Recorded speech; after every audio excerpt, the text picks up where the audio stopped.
तो आज आज हमारे पास पड़ताल के लिए एक बहुत ही अनोखा स्रोत है। हाँ। इसका शीर्षक है starlight and silence, hmm. Deep sleep लोरी। बिल्कुल। अब ये कोई रिसर्च पेपर या आर्टिकल नहीं है, बल्कि नींद के लिए लिखी गई एक तरह की कहानी है। एक गाइडेड मेडिटेशन जैसा कह सकते हैं। हाँ, बिल्कुल वैसा ही। तो हमारा काम आज इस कहानी के एक एक हिस्से को खोल कर देखना है। हम ये समझने की कोशिश करेंगे कि इसमें शब्दों, आवाज़ों और कल्पना का इस्तेमाल किस तरह से किया गया है, ताकि सुनने वाले को एक गहरा सुकून भरा अनुभव मिले। मतलब एक अच्छी नींद की कहानी के पीछे की साइकोलॉजी क्या है। एग्जैक्टली। और ये सवाल बहुत दिलचस्प है, क्योंकि ये सिर्फ एक कहानी नहीं है, ये असल में दिमाग के लिए बनाया गया एक पूरा ब्लूप्रिंट है। ब्लूप्रिंट। एक्चुअली। अच्छा। हाँ। ये स्रोत हमें दिखाता है कि कैसे हमारी इंद्रियों पर, मतलब सेंसेस पर ध्यान देकर और कुछ बहुत ही चालाकी से चुने गए रूपकों का इस्तेमाल करके, मेटाफर्स। Exactly, metaphors. उनका इस्तेमाल करके तनाव को कैसे कम किया जा सकता है, हम इसके हर कदम के पीछे के क्यों को समझने की कोशिश करेंगे। चलिए फिर बिल्कुल शुरू से शुरू करते हैं। कहानी हमें एक शांत झील पर ले जाती है जिसका नाम है नीर, और इसे जंगल का दिल कहा गया है। सबसे पहली बात जो ध्यान खींचती है वो है इसका पानी। हाँ। लिखा है कि पानी इतना ठहरा हुआ है कि आसमान का हर तारा उसमें साफ दिखाई देता है। ये पहली इमेज ही मन पर एक शांत असर डालती है। हाँ, और ये ठहरे हुए पानी का प्रतीक इसलिए इतना शक्तिशाली है क्योंकि हमारा मन वो स्वाभाविक रूप से तस्वीरों और रूपकों में सोचता है। अच्छा। किसी को सीधे सीधे अपना मन शांत करो का निर्देश देना उतना असरदार नहीं होता जितना कि उसे झील के पानी जैसा शांत हो जाओ की कल्पना करने के लिए कहना। सही है। ये सीधे अवचेतन मन से बात करता है। ये एक तरह का मेंटल एंकर है जो आपको उस शांति की भावना से तुरंत जोड़ देता है। और इसका नाम नीर और इसे जंगल का दिल कहना, ये भी महज खूबसूरत शब्द नहीं लगते। ऐसा लगता है जैसे इन शब्दों को बहुत सोच समझकर चुना गया है। बिल्कुल, ये शब्दावली जानबूझकर चुनी गई है। दिल शब्द सुरक्षा, केंद्र और जीवन का प्रतीक है। ये सुनने वाले को बताता है कि आप एक ऐसी जगह पर हैं जहां बाहरी दुनिया का शोर और उथल-पुथल आप तक नहीं पहुंच सकती। अच्छा। मनोविज्ञान में इसे सेफ स्पेस विजुअलाइजेशन कहते हैं। ये चिंता कम करने की एक बहुत ही असरदार तकनीक है। जब हमारा दिमाग ये मान लेता है कि हम सुरक्षित हैं तो वो रिलैक्स होने लगता है। हाँ, तो वो अपने आप ही फाइट और फ्लाइट मोड से बाहर आने लगता है और शरीर को रिलैक्स होने का सिग्नल भेजता है। तो ठीक है, मन को शांत करने के लिए एक स्थिर झील की तस्वीर बना दी गई, लेकिन सिर्फ एक तस्वीर पर मन को टिकाए रखना थोड़ा मुश्किल हो सकता है। बिल्कुल हो सकता है। तो शायद इसीलिए कहानी में इसके बाद हमारा ध्यान आवाजों की तरफ खींचा जाता है। एकदम सही पकड़ा। विजुअलाइजेशन पहला कदम है, लेकिन अनुभव को और गहरा बनाने के लिए दूसरी इंद्रियों को शामिल करना जरूरी है। कहानी हमें आसपास की आवाजों पर ध्यान देने को कहती है, और वो आवाजें भी बहुत खास हैं। हाँ, और वो आवाजें हैं झिंगुरों की धीमी लयबद्ध चिरचिर, पत्तियों की शश और पानी में मछली के कूदने की हल्की सी टिप की आवाज। हाँ, ये बहुत ही बारीक डिटेल्स हैं। झिंगुरों की आवाज के बारे में क्या खास है? झिंगुरों की आवाज एक प्राकृतिक व्हाइट नॉइज की तरह काम करती है। White noise? हाँ, व्हाइट नॉइज एक स्थिर लगातार आने वाली आवाज होती है जो बाकी परेशान करने वाली आवाजों या हमारे मन के अंदर चल रहे विचारों के शोर को एक तरह से ढक देती है। अच्छा। क्योंकि ये आवाज लयबद्ध और प्रिडिक्टेबल है, हमारा दिमाग इसे खतरा नहीं मानता और धीरे धीरे इसे नजरअंदाज करना सीख जाता है। इससे मन को भटकने के लिए कम चीजें मिलती हैं। और पत्तियों की शश की आवाज, उसे तो ऐसे बताया गया है जैसे कोई धीरे से शांत रहने के लिए कह रहा है। ये लगभग एक मानवीय स्पर्श जैसा लगता है। और यही इसकी खूबी है। ये एक नर्म ध्वनि है जो अचानक नहीं होती। हम स्वाभाविक रूप से ऐसी आवाजों को सुकून से जोड़ते हैं। लेकिन जो सबसे दिलचस्प है वो है मछली के कूदने की टिप की आवाज। कोई सोच सकता है कि ये शांति को भंग करेगी, है ना? हाँ, मेरे मन में भी यही आया था कि अचानक हुई ये आवाज ध्यान भटका सकती है। लेकिन यहां ये उल्टा काम करती है। ये शांति को भंग नहीं करती, बल्कि उसकी गहराई को और बढ़ाती है। वो कैसे? सोचिए, अगर आप एक कमरे में हैं जो बिल्कुल शांत है और फिर एक पिन गिरने की आवाज आती है, तो आपको उस कमरे की शांति का एहसास और भी ज्यादा होता है। सही बात है। वो छोटी सी टिप की आवाज इस बात का सबूत बन जाती है कि बाकी सब कुछ कितना शांत और ठहरा हुआ है। अच्छा, तो ये सेंसरी एंकरिंग है। बिल्कुल, जहां आप अपनी इंद्रियों का इस्तेमाल करके खुद को वर्तमान क्षण में स्थिर करते हैं, अपने विचारों से दूर। ये तो कमाल का है, मतलब हर आवाज का एक खास मकसद है। बिल्कुल। अब कहानी के अगले हिस्से पर आते हैं, और सच कहूं तो मुझे ये हिस्सा सबसे अनोखा लगा। यहाँ हमें कल्पना करने को कहा जाता है कि झील का पानी धीरे धीरे हमारे शरीर को छू रहा है और दिन भर के तनाव और चिंताओं को धो रहा है। हाँ, ये सिर्फ शारीरिक थकावट की बात नहीं करता, ये पैरों के दर्द से लेकर कंधों पर महसूस होने वाले बोझ और यहाँ तक कि दिमाग में चल रहे विचारों को भी धोकर साफ करने की बात करता है। ये एक तरह की मानसिक सफाई जैसा महसूस होता है। ये असल में प्रोग्रेसिव मसल रिलैक्सेशन का एक बहुत ही क्रिएटिव रूप है। अच्छा। पारंपरिक तकनीक में आप अपने शरीर के मांसपेशियों को बारी बारी से सिकोड़ते हैं और फिर ढीला छोड़ते हैं, जिससे तनाव कम होता है। लेकिन कई लोगों के लिए यह प्रक्रिया थोड़ी मैकेनिकल हो सकती है। हाँ, वो तो है। यहाँ उस शारीरिक क्रिया को एक बहुत शक्तिशाली रूपक से बदल दिया गया है, पानी का रूपक। तो पानी यहाँ सिर्फ पानी नहीं है, ये तनाव को मिटाने का एक जरिया है। बिल्कुल। जब आप कल्पना करते हैं कि पानी आपके पैरों से तनाव को धो रहा है, तो आपका दिमाग आपके पैरों की मांसपेशियों को रिलैक्स होने का सिग्नल भेजता है। फिर कंधों से, फिर गर्दन से। ये शारीरिक और मानसिक दोनों स्तरों पर एक साथ काम करता है। सही है।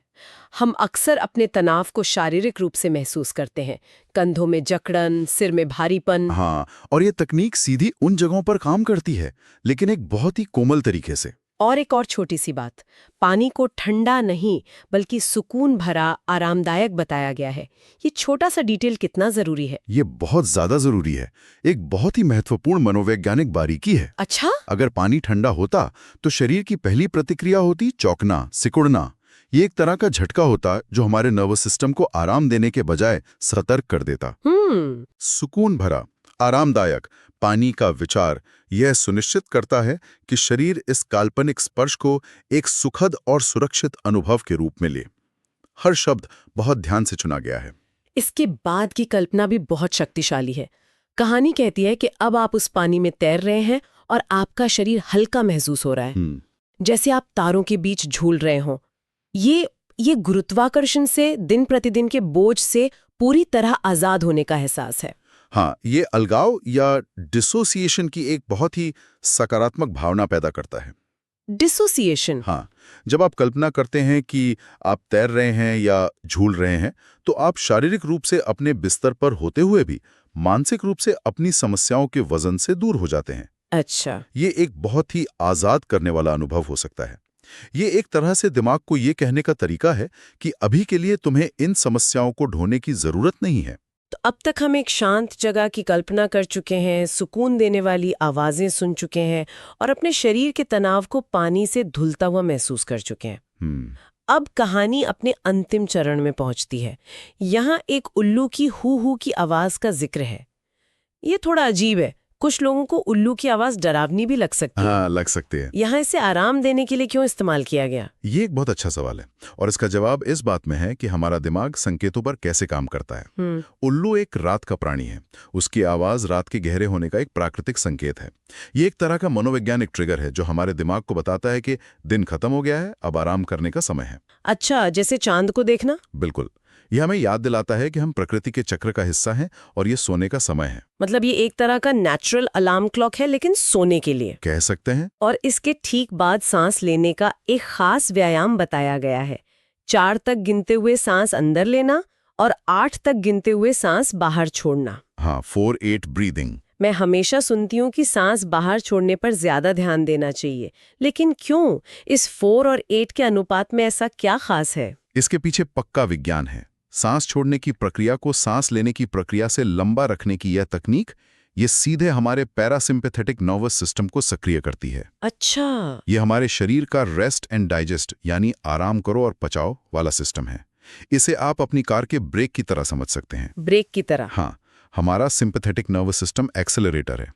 लेकिन जब हम धीरे धीरे और लंबी सांस छोड़ते हैं तो ये वेगस नर्व नाम की एक मुख्य नस को उत्तेजित करता है, जो हमारे दिमाग को सिग्नल भेजती है कि सब ठीक है, खतरा टल गया है। वाह! इसके सक्रिय होते ही हमारी हृदय गति धीमी हो जाती है, ब्लड प्रेशर कम हो जाता है और शरीर गहरी शांति की स्थिति में चला जाता है। तो ये सिर्फ सांस लेना नहीं है, ये सीधे सीधे हमारे शरीर की केमिस्ट्री को बदल रहा है। बिल्कुल। और कहानी के बिल्कुल अंत में कुछ वाक्य दोहराने को कहा जाता है, जैसे मेरा शरीर शांत है। हाँ। इन्हें एफर्मेशंस कहते हैं। सकारात्मक पुष्टि। क्या सिर्फ ऐसा कहने से कुछ होता है? ये थोड़ा इच्छाधारी सोच जैसा नहीं लगता? ये एक जायज सवाल है। अगर आप दिन के बीच में तनाव में रहते हुए ये वाक्य दोहराएं तो शायद इसका ज्यादा असर ना हो। लेकिन इस कहानी में इन वाक्यों का इस्तेमाल तब किया जाता है जब आपका शरीर और मन पहले से ही विश्राम की एक गहरी अवस्था में पहुंच चुके हैं। अच्छा। उस अवस्था में हमारा चेतन मन, जो हर बात पर सवाल उठाता है और आलोचना करता है, वो थोड़ा शांत हो जाता है और हमारा अवचेतन मन सुझावों के प्रति ज्यादा ग्रहणशील होता है। तो ये सही समय पर सही निर्देश देने जैसा है? बिल्कुल। इन वाक्यों को दोहराकर आप अपने मन को एक स्पष्ट और सकारात्मक निर्देश दे रहे हैं। ये संदेह या चिंता के लिए जगह कम कर देता है। इसी क्षण में हो रही है। तो जब हम इन सभी टुकड़ों को एक साथ जोड़ते हैं तो इसका मतलब क्या निकलता है? ये स्रोत सिर्फ एक सोने की कहानी नहीं है, ये असल में एक टूलकिट है। सही कहा। ये दिखाता है कि कैसे एक शांत दृश्य की कल्पना करना, प्राकृतिक ध्वनियों पर ध्यान केंद्रित करना, शारीरिक तनाव को रूपकों के जरिए दूर करना, ये सब मिलकर काम करते हैं। हाँ, और अपनी सांस को नियंत्रित करना, ये सब मिलकर मन और शरीर को गहरी नींद के लिए तैयार कर सकते हैं। ये कोई एक जादुई गोली नहीं है, बल्कि एक बहुस्तरीय दृष्टिकोण है। सही कहा। यह एक समग्र अनुभव है। यह इस बात को समझता है कि नींद न आना अक्सर कई वजहों का नतीजा होता है।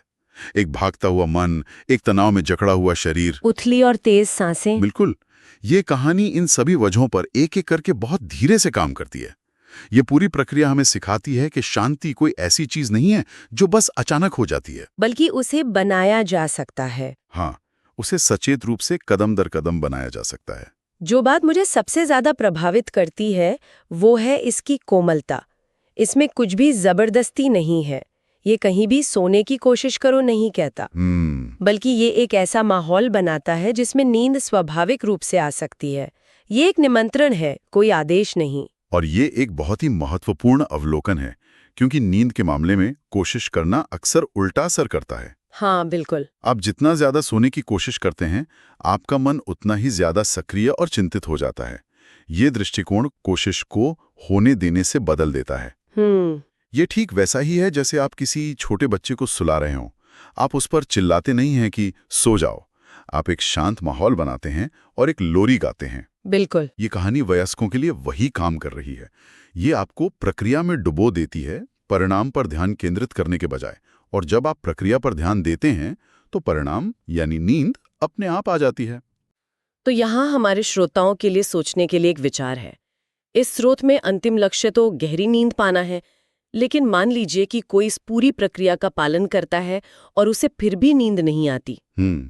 तो क्या ये पूरी तरह से विफल माना जाएगा, या फिर सिर्फ विश्राम की उस गहरी अवस्था तक पहुंचना भी अपने आप में एक सफल परिणाम नहीं माना जा सकता, भले ही नींद उसका अंतिम उत्पाद न हो?